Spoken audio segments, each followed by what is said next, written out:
এই কেমন আছেন সবাই? ওয়েলকাম ব্যাক টু মিজার ডিলাইরি ব্লগস চ্যানেল। একটা টপিক নিয়ে চলে এলাম আজকে। প্রসঙ্গ ক্রিকেট। ইন্ডিয়া নিউজিল্যান্ড সিরিজ চলছে, ওয়ানডে সিরিজ। ফার্স্ট ম্যাচে ইন্ডিয়া জিতলো, সেকেন্ড ম্যাচে আবার ইন্ডিয়া পরাজিত হয়েছে এবং বেশ বড় ব্যবধানে 7 উইকেটে। দু তিনটে জিনিস একটু আমি শেয়ার করতে চাই। গত কয়েকটা সিরিজে এটা দেখতে পাচ্ছি যে ইন্ডিয়া ফার্স্ট ম্যাচ জিততে সেকেন্ড ম্যাচ হারছে, আবার থার্ড ম্যাচ ইন্ডিয়া জিতে যাচ্ছে। আমার মনে হয় এখানেও সেটা হবে। Most probably India last match জিতে সিরিজটাকে নিজেদের দখলে রাখবে।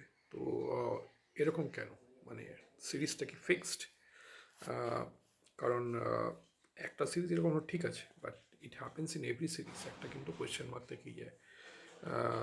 তাহলে সিরিজটাকে মানে জীবিত রাখার জন্য বা লাস্ট ম্যাচে যাতে অডিয়েন্স ভালো হয় বা যাই হোক, সবার এটাকে ইন্টারেস্ট বজায় রাখার জন্য কি এ ধরনের ব্যাপার স্যাপার হচ্ছে নাকি অন্য কিছু চলছে, এটা একটা বড় কোয়েশ্চেন আমার। সেকেন্ড হচ্ছে টিম কম্বিনেশন, কিন্তু সেই আবার ভুলভাল combination.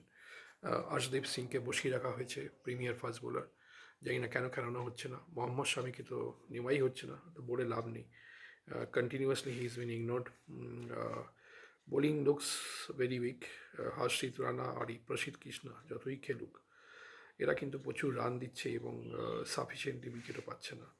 So if they play in 2027 world cup, India won't be able to do well, specially Prasidh Krishna. He's not a very good bowler. Yeah, I don't know how does he get so many chances.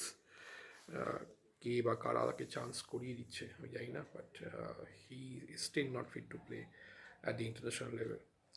Mohammad Shami এবং অর্শদীপ সিংকে খেলানো উচিত, specially Arshdeep স্কোয়াডে আছে, but he is still being ignored. কালকে কুলদীপ একটু বাজে bowling করেছে, আশা করি উনি ভালো বোলিং করবেন। ইভেন বরুণ চক্রবর্তীকেও ওয়ানডেতে নেওয়া যেতে পারে, he is a very good bowler. এবং ব্যাটিং ঠিকঠাক, but Rabindra Jadeja, I think he has past his prime. Jadeja কিন্তু সেই জাদেজা আমরা দেখতে পাচ্ছি না, ফিল্ডিং মিস হচ্ছে, ব্যাটিংও রান হচ্ছে না, বোলিংও উইকেট পাচ্ছেন না, তো জানি না। I hope he does well in the next few matches, but he is no more that Jadeja we use to C.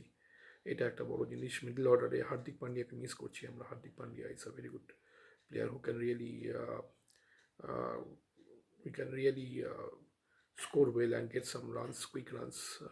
তিলক ভার্মাকে নেওয়া হয়েছিল, উনি তো ইনজিওর, খেলতে পারছেন না। যাই হোক, দেখা যাক লাস্ট ম্যাচে কি হয়। তবে প্রত্যেকটা সিরিজে এরকম ঘটনা ঘটলে কিন্তু একটা কিন্তু কোয়েশ্চেন মার্ক থেকেই যাচ্ছে যে সিরিজটা কি সত্যি ঠিকভাবে খেলা হচ্ছে বা something, some goof up is happening. তো that is my honest question. বাকি তো সব ঠিক আছে। ঠিক আছে, চলুন। আশা করি আপনারা সবাই ভালো আছেন এবং সুস্থ আছেন।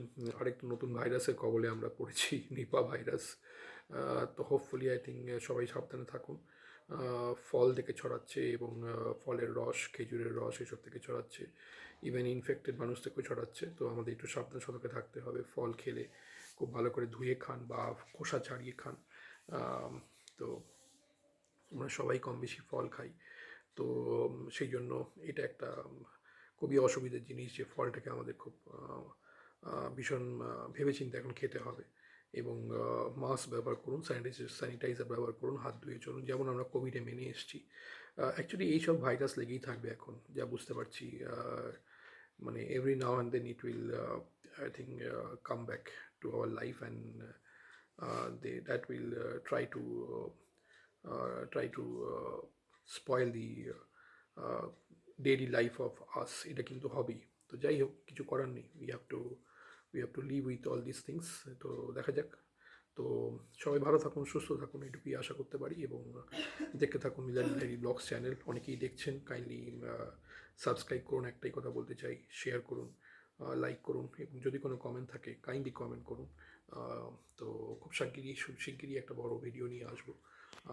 যদি সময় একটু প্রবলেম হচ্ছে, বিভিন্ন কারণে সময় পাচ্ছি না। তো ইউটিউবে ডেফিনেটলি ভিডিও বানাতে ভালো লাগে এবং পোস্ট করতে, আপনাদের সঙ্গে কথা বলতে ভালো লাগে। তো কাইন্ডলি এই জন্যই বলছি, একটু কাইন্ডলি পাশে থাকুন, সাপোর্ট করুন এবং লাইক করুন, শেয়ার করুন আর সাবস্ক্রাইব করুন। এইসব করলে আমাদের মনোবল বাড়ে এবং আমরা মোটিভেশন পাই। তো চলুন আজকে এটুকুই, আবার খুব শিগগির দেখা হবে কোনো একটা টপিক নিয়ে।